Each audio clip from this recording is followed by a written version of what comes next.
Physics class 12 উচ্চ মাধ্যমিক যারা পরীক্ষা দিচ্ছ তাদের কাছে আর কয়েকদিন পরেই কিন্তু এই ফিজিক্স পরীক্ষাটি রয়েছে। কি কি প্রশ্ন পড়তে পারে সেই নিয়ে most important questions of physics উচ্চ মাধ্যমিক অর্থাৎ ডব্লিউবিসিএইচ ক্লাস 12 এর ফোর্থ সেমিস্টারের কিছু ইম্পর্টেন্ট প্রশ্ন। যতগুলি চ্যাপ্টার আছে প্রত্যেক চ্যাপ্টার থেকে সিলেক্টেড কোয়েশ্চেন আমি ডিসকাস করব, যাতে তোমরা আগামী পরীক্ষাতে 35-এর মধ্যে 35 তুলতে পারো সেরকম একটি ভিডিও। পুরো ভিডিওটা দেখবে, সম্পূর্ণ তথ্য এখানে রয়েছে। চলো শুরু করা যাক। প্রথমে যে চ্যাপ্টারটি রয়েছে সেটা হচ্ছে, জানো তোমরা, রশ্মি আলোকবিদ্যা অর্থাৎ রে অপটিক্স, যেটা চ্যাপ্টার নাম্বার 6। এখান থেকে প্রথমেই যেটি সবচেয়ে ইম্পর্টেন্ট, লেন্স প্রতিষ্ঠাতা, লেন্স মেকার ফর্মুলা, লেন্স প্রস্তুতকারকের যে ফর্মুলা, অর্থাৎ 1/f equal to mu minus 1 1/r1 plus 1 minus 1/r2।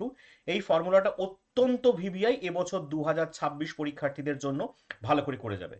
এছাড়াও গোলীয় প্রিজমের ক্ষেত্রে delta equal to mu minus 1 into a, mu minus 1 into a, এই যে প্রমাণটা, এটাও কিন্তু দেখে যাবে। এগুলো কিন্তু সব লং কোশ্চেন 3 বা 5 নাম্বারের গ্রুপে পড়তে পারে। এবং গোলীয় প্রতিসরণের যে সূত্রটা, mu two by v minus mu one by u সমান mu two minus mu one by r, এটাও কিন্তু একটি অত্যন্ত ইউজফুল। ডেফিনেটলি 3 থেকে 5 মার্কের প্রশ্ন আসতে পারে। এছাড়া লেন্স সমবায়ের ক্ষেত্রে তুল্য ফোকাস নির্ণয় 1/f equal to 1/f1 plus 1/f2, এটাও কিন্তু প্রমাণ আকার দিতে পারে। এগুলো আইদার 3 বা 5 নাম্বার গ্রুপে তোমরা কিন্তু পেতে চলেছো।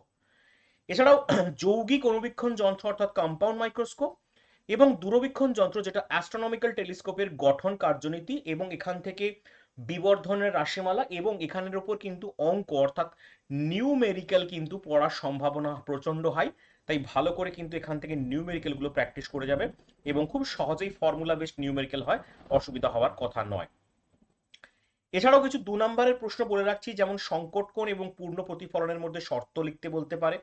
প্রতিসরাঙ্ক এবং সংকট কোণের মধ্যে সম্পর্ক কি, সেটাও 2 নম্বরের প্রশ্ন আসতে পারে।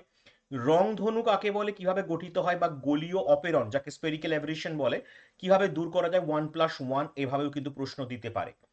এছাড়াও সম্পূর্ণ যে অভ্যন্তরীণ প্রতিফলন অর্থাৎ অভ্যন্তরীণ পূর্ণ প্রতিফলনের 2টি শর্ত লিখতে বলতে পারে। এছাড়াও তোমাদের সামনে একটি দর্পণের ক্ষেত্রে, মানে রিয়েল এবং ভার্চুয়াল যে প্রতিবিম্ব হয় তার পার্থক্য। লেন্স মেকারে তো ইতিমধ্যেই বলেছি, লেন্স মেকার ফর্মুলা তোমাদের জন্য অত্যন্ত গুরুত্বপূর্ণ। আর কনজুগেট পজিশন কি এবং ডিসপ্লেসমেন্ট মেথড ব্যবহার করে কি করে এটাকে ব্যবহার করব। অপটিক্যাল ফাইবারের কার্যনীতি ছবি সহ ব্যাখ্যা 2 বা 3 মার্কের প্রশ্ন আকারে দিতে পারে। প্রিজমে আলোর বিচ্ছুরণ ঘটার যে প্রতিক্রিয়া সেটার সংক্রান্ত প্রশ্ন, এবং হাইপারমেট্রোপিয়া এবং মায়োপিয়া কিভাবে সংশোধন করা যায়, এর জন্য কোন লেন্স ব্যবহার করা যায়, এটাও কিন্তু স্টার রেটেড ভিভিআই কোশ্চেন ভালো করে করে যাবে। এগুলোই ছিল রে অপটিক্সের প্রশ্ন। এবার আমরা চলে যাচ্ছি ওয়েভ অপটিক্স, তরঙ্গ আলোকবিদ্যা। ইয়ং এর দ্বি রেখাচিত্র পরীক্ষায় যে ঝালর প্রস্থের বেদ অর্থাৎ beta equal to D lambda by D, এই ফর্মুলা এস্টাবলিশড, এবং এখান থেকে কিন্তু যে ফিজিক্সের যে নিউমেরিক্যাল পড়ে সেই নিউমেরিক্যাল কিন্তু অত্যন্ত হাইলি ইম্পর্টেন্ট। এছাড়াও সিঙ্গেল স্লিট এক্সপেরিমেন্টের যে ডিফ্রাকশন আছে, তাতে কেন্দ্রীয় চরমবিন্দুর যে কৌণিক বেদ অর্থাৎ বিটা যে ক্যালকুলেশন, সেটা কিন্তু ভালো করে করে যাবে। এটা কিন্তু দুটোই কিন্তু ভালো প্রশ্ন, এখান থেকে দুটো থেকেই নিউমেরিক্যাল তৈরি হতে পারে।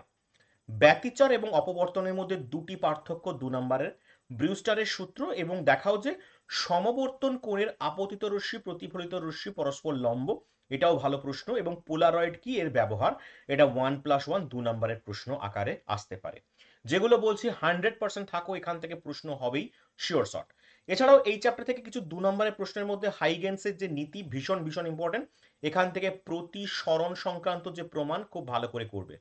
ইন্টারফেজ ফ্রিঞ্জ বা ম্যাক্সিমাম মিনিমামের শর্ত কি, একটি একক ছিদ্রে সিঙ্গেল স্লিট ডিফ্রাকশন কি, এটাও কিন্তু 2 নম্বরের প্রশ্ন আকারে দিতে পারে। ইতিমধ্যেই বলে দিয়েছি ইয়ং এর ডাবল স্লিট এক্সপেরিমেন্টের ডেফিনেটলি থেকে প্রশ্ন হবে, এবং কোহেরেন্ট সোর্স কেন প্রয়োজন হয়, এটা এলে 2 নম্বরের প্রশ্ন আসতে পারে। পোলারাইজেশন কি ব্যবহার, 2 নম্বরের প্রশ্ন। Resolving power of telescope microscope definitely আসতে পারে, কোন কোন বিষয়ের উপর নির্ভর করে, ফর্মুলা মনে থাকলেই তোমাদের এটা হয়ে যাবে। হাইগেন্সের নীতি ব্যবহার করে প্রতিসরণের ব্যাখ্যা, ভিভিআই 2026-এ ধরে রাখো যে পড়ার সম্ভাবনা হাই। লেন্স মেকার ফর্মুলা এবং এই প্রশ্নটার মধ্যে যে কোনো একটি বা দুটিই তোমরা কমন পেতে পারো। ইন্টারফারেন্সের থিওরি এবং ফ্রিঞ্জ উইথের উপর অঙ্ক, এবং সিঙ্গেল স্লিট ডিফ্রাকশনের সেন্ট্রাল ম্যাক্সিমাম কেন উজ্জ্বল হয়, 2 নম্বরের প্রশ্ন, এবং এখান থেকে এই ফর্মুলা রিলেটেড অঙ্ক কিন্তু আসতে পারে। এরপরে যেটা আছে তোমাদের অত্যন্ত গুরুত্বপূর্ণ, চ্যাপ্টার নাম্বার 7, বিকিরণ এবং দ্বৈত প্রকৃতি, পদার্থের দ্বৈত প্রকৃতি, ডুয়াল নেচার যে চ্যাপ্টারটা। ফোটনের সংজ্ঞা এবং স্থির ভর কত, ডেফিনেটলি ইম্পর্টেন্ট প্রশ্ন।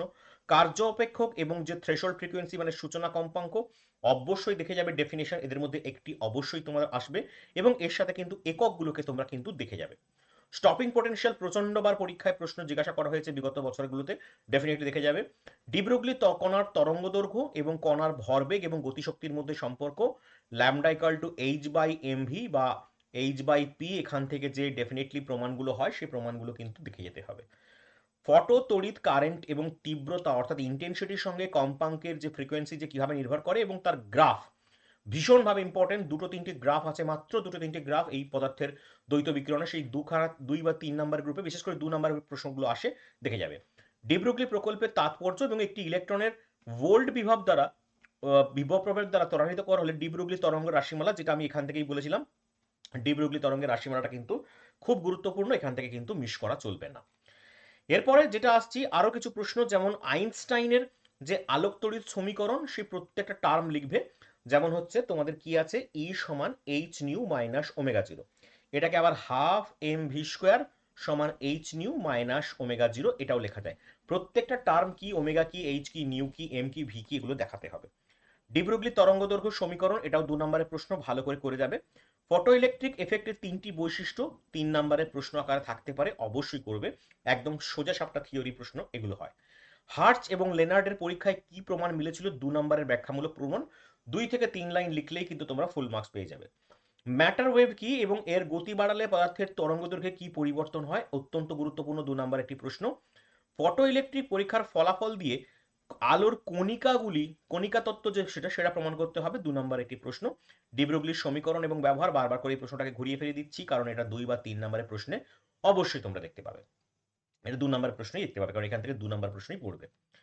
এর পরের চ্যাপ্টার চলে যাচ্ছি, পরমাণু নিউক্লিয়াস চ্যাপ্টার, অধ্যায় নাম্বার 8, রাদারফোর্ডের যে এক্সপেরিমেন্ট এবং তার সম্পর্কে কি কি জানা যায় সেটা, যে ডেফিনেটলি যে 3টি পয়েন্ট সেটা দিতে হবে। বোরের পরমাণু মডেলের 2টি পোস্টুলেটস, ভালো করে পড়ে যাবে, ভীষণ ইম্পর্টেন্ট, এই দুটির মধ্যে ডেফিনেটলি একটি প্রশ্ন পেয়ে যাবে। এক্স রের যে কন্টিনিউয়াস এবং ক্যারেক্টারিস্টিক্স যে স্পেকট্রাম তার যে গ্রাফ এবং তাদের মধ্যে পার্থক্য ভালো করে যাবে। বোর মডেল অনুসারে শক্তি স্তরের যে ব্যাখ্যা ভালো করে করবে, মুজলে কি সূত্র দিয়েছিল, এর ব্যবহার কি, হাইড্রোজেন স্পেকট্রাম এবং এর বামার সিরিজ কিভাবে তৈরি হয়, যতগুলো সিরিজ আছে Lyman series, Balmer series, Paschen series, Pfund series, সবগুলো কিন্তু করে যাবে এবং ওই ফর্মুলার উপর কিন্তু ডেফিনেটলি বলে দিলাম ওই ফর্মুলা থেকে অঙ্ক আসার সম্ভাবনা হাই। রাদারফোর্ডের আলফা বিচ্ছুরণ পরীক্ষা ডেফিনেটলি করে যাবে, স্বীকার্য থেকে শুরু করে সিদ্ধান্ত সবকিছুই। বোরের পরমাণু তত্ত্ব ব্যাখ্যা করো এবং শক্তি সিদ্ধান্ত লেখো, এটাও কিন্তু হেভি ইম্পর্টেন্ট কোশ্চেন। এছাড়াও এই চ্যাপ্টার থেকে আরেক কিছু প্রশ্নের কথা বলবো, যেমন নিউক্লিয়ার ডেন্সিটির ওপর থিওরি দিতে পারে এই প্রশ্নটা, অথবা এখান থেকে কিন্তু এটার ওপর নিউমেরিক্যাল মানে ফিজিক্সের যে অঙ্ক হয় নিউমেরিক্যাল আসতে পারে। ভর ত্রুটি এবং বন্ধন শক্তি অর্থাৎ মাস ডিফেক্ট এবং বাইন্ডিং এনার্জি কাকে বলে, এদের গ্রাফ, বাইন্ডিং এনার্জি পার নিউক্লিয়ানের যে গ্রাফটা ভিভিআই, এছাড়াও এদের কিন্তু সম্পর্ক প্রতিষ্ঠা ভীষণভাবে গুরুত্বপূর্ণ, 2 নম্বর প্রশ্ন, ভীষণ ইম্পর্টেন্ট। বন্ধন শক্তির যেটা আমি গ্রাফটা এক্ষুনি বললাম যে বাইন্ডিং এনার্জি পার নিউক্লিয়ন যে গ্রাফ, ভিভিআই গ্রাফ, ডেফিনেটলি 2 নম্বরের প্রশ্ন এটা তোমরা দেখতে পাবে, 2026 পরীক্ষা আসার সম্ভাবনা হাই। এরপর আছে তেজস্ক্রিয় ক্ষয় সূত্র, যে রেডিও অ্যাক্টিভ ডিকে ল আছে সেটাকে জানতে বলতে পারে এবং এখান থেকেও প্রশ্ন হওয়ার সম্ভাবনা হাই। নিউক্লিয় সংযোজন এবং বিভাজন কাকে বলে, রিয়াকশন সহ লিখবে এবং এদের পার্থক্য এবং কোনটি করতে উচ্চ তাপমাত্রার প্রয়োজন হয়, কেন হয়, সেটা কিন্তু এই প্রশ্নের মধ্যেই ঢোকানো থাকতে পারে বা সেপারেটলি 2 নম্বরের প্রশ্ন আকারে দিতে পারে। চলে যাচ্ছি অধ্যায় নাম্বার 9, যেখানে ইলেকট্রনিক যন্ত্রপাতি, ইলেকট্রনিক ডিভাইসের ইন্ট্রিনসিক এবং এক্সট্রিনসিক সেমিকন্ডাক্টরের পার্থক্য অর্থাৎ শুদ্ধ এবং অশুদ্ধ সেমিকন্ডাক্টরের পার্থক্য। পিএন জাংশন ডায়োড কি, ফরওয়ার্ড বায়াস এবং রিভার্স বায়াস ব্যাখ্যা করো, গ্রাফ সহ, গ্রাফটা এখান থেকে ভিভিআই গ্রাফ সহ ব্যাখ্যা করতে হবে। এলইডি এবং ফটোডায়োডের মধ্যে পার্থক্য, খুব ভালো প্রশ্ন 2 নম্বরের। জেনার ডায়োড কিভাবে ভোল্টেজ রেগুলেটর হিসেবে কাজ করে, 5 স্টার রেটিং প্রশ্ন, ভিভিআই প্রশ্ন অবশ্যই করে যাবে। সিই কনফিগারেশনে যে ট্রানজিস্টরের বৈশিষ্ট্য লেখো, অঙ্কন করতে হতে পারে। এনার্জি ব্যান্ড ডায়াগ্রাম আসতে পারে, যেটা ইনসুলেটর, সেমিকন্ডাক্টর এবং কন্ডাক্টরের মধ্যে পার্থক্য, 5 star rating VVI question definitely দেখাবে এবং ওদের মধ্যে ব্যান্ড গ্যাপ এনার্জি কার কত সেটা দেখিয়ে দেবে, যেমন কন্ডাক্টরের ক্ষেত্রে ব্যান্ড গ্যাপ এনার্জি 0 হবে, সেমিকন্ডাক্টরের ক্ষেত্রে লেস দেন ইভি 3 ইভি হবে, আর অবভিয়াসলি ইনসুলেটরের ক্ষেত্রে গ্রেটার দেন 3 ইভি হবে। ট্রানজিস্টর এবং অ্যাম্পলিফায়ার হিসেবে কি করে কাজ করে অবশ্যই প্রশ্ন আকারে দিতে পারে, 2 নম্বরের ভালো প্রশ্ন হতে পারে। এলইডি, জেনার ডায়োড এবং সোলার সেলের বৈশিষ্ট্য ডেফিনেটলি পড়বে। লজিক গেটস, বুলিয়ান ইকুয়েশন এবং ট্রুথ টেবিল, এখানে বলার কিছু নেই, এখান থেকে প্রশ্ন একদম গ্যারেন্টি আসবে। কিন্তু এখানে সমস্ত গেটগুলোর মধ্যে নর গেট আর ন্যান্ড গেটটাকে ভালো করে দেখবে, অর গেটের প্রিন্সিপালও দিয়ে দেয় বেসিক্যালি, যে কিভাবে কাজ করে সার্কিট লেখো এবং ট্রুথ টেবিল আঁকো।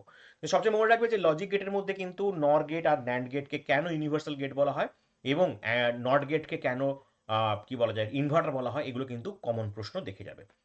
আর রেকটিফায়ারে ফুল ওয়েভ রেকটিফায়ার এবং হাফ ওয়েভ রেকটিফায়ার, অর্থাৎ পূর্ণ তরঙ্গ এবং অর্ধ তরঙ্গের যে কিভাবে কাজ করছে সেটার সার্কিট ডায়াগ্রাম এবং ইনপুট আউটপুট যে লেখচিত্র, এটা 5 স্টার 2026-এর জন্য ভীষণ ইম্পর্টেন্ট প্রশ্ন। এছাড়া জেনার ডায়োডের যে জেনার ব্রেকডাউন কি, কিভাবে ভোল্টেজ রেগুলেটর বা এই স্থিতিকারক হিসেবে কাজ করে, এটা দুটি প্রশ্নের মধ্যে একটি তোমরা 2026-এ এই দুটি প্রশ্নের মধ্যে পেতে চলেছ। 5 নাম্বার গ্রুপে সম্ভবত এটি পোস্ট আসতে চলেছে। চলে যাব লাস্ট যে চ্যাপ্টার, সেটা হচ্ছে কমিউনিকেশন সিস্টেম, যোগাযোগ ব্যবস্থায় 2 নম্বরের প্রশ্ন বেশি সম্ভাবনা হাই। এম এবং এফএম এর মধ্যে পার্থক্য, দুটি প্রশ্ন 2 নাম্বার, 2টি পয়েন্ট লিখবে। স্কাই ওয়েভ এবং স্পেস ওয়েভ প্রপাগেশন কাকে বলে ব্যাখ্যা করতে আসতে পারে 2 বা 3 নম্বরের প্রশ্ন আকারে। কমিউনিকেশনের যে ব্লক ডায়াগ্রাম ভালো করে করে যাবে, 2026-এর ভীষণ ভালো প্রশ্ন, এটা 3 নম্বরের প্রশ্ন আসতে পারে। অ্যান্টেনার যে দূরত্বের যে রাশিমালা d=√2h/r, এখান থেকে অঙ্ক দিতে পারে এবং এর ওপর কিন্তু এই ফর্মুলাটাকে এস্টাবলিশড করতে বলতে পারে। 4 নম্বর প্রশ্ন হেভিলি স্টার ইম্পর্টেন্ট, দেখে যাবে। বিস্তার মডুলেশন মানে এম এবং মডুলেশন সূচক, যাকে মডুলেশন ইন্ডেক্স বলছি, বলতে কি বোঝো, এর মান 1-এর কম রাখা হয় কেন, ভীষণ কমন প্রশ্ন, ভিভিআই প্রশ্ন প্রায় বারংবার পড়তে দেখা গেছে। যোগাযোগ ব্যবস্থায় কেন মডুলেশনের প্রয়োজন, ভীষণ ভীষণ ভীষণ ইম্পর্টেন্ট প্রশ্ন, 3টি কারণ বললে 3, 2টি কারণ বললে 2, তাই 2 বা 3 নম্বরে প্রশ্ন আসতে পারে। এগুলি তোমরা করলে এখান থেকে তোমরা নিশ্চিত থাকতে পারো তোমাদের 35 নম্বরের যে 4th সেমিস্টারের পরীক্ষা উচ্চ মাধ্যমিক ফিজিক্স, দ্যাট ইজ ডব্লিউবিসিএইচএসসি ক্লাস 12 ফিজিক্সের, অত্যন্ত ভালো হবে। এবং এর উপর আরেকটি ভিডিও আসবে যেখানে কিছু সিলেক্টেড কোশ্চেন নিয়ে আমরা একটা ম্যারাথন সিরিজ করব। এগুলো শুধুমাত্র ফিজিক্সের কোশ্চেন বলে দিলাম। যদি তোমরা উত্তর সহ ভিডিও চাও, ম্যারাথন সিরিজ, উত্তর সহ যে প্রশ্নগুলো আমাদের পরীক্ষা আসতে চলেছে, তাহলে কিন্তু কমেন্ট বক্সে লিখে জানাও, যে তাহলে ডেফিনেটলি কালকে বা পরশুর মধ্যে তোমাদের কাছে আমরা লাইভ সেশন করবো। ফিজিক্স পরীক্ষার 17 তারিখ, তার আগে তোমরা কিন্তু পেয়ে যাবে। আর 14 তারিখ, 15, 16 দুদিন হাতে আছে, এর মধ্যেই তোমাদেরকে লাইভ সেশন আমি করিয়ে দেবো। তার জন্য কিন্তু কমেন্ট বক্সে কমেন্ট করে ফেলবে। আর লাইক এবং সাবস্ক্রাইব করতে ভুলে যেও না, কারণ ডেফিনেটলি উচ্চ মাধ্যমিক হয়ে গেলেও এরপরে নিট আর জয়েন্ট তো ডেফিনেটলি আছে, তার জন্য কিন্তু রেগুলার ভিডিও আসতে থাকবে। দেখা হচ্ছে পরের ভিডিও, ভালো থাকো এবং ডেফিনেটলি কমেন্ট করে জানাও তোমরা কি উত্তর সহ ভিডিও চাও, অবশ্যই জানাবে। দেখা হচ্ছে পরের ভিডিও, বাই বাই।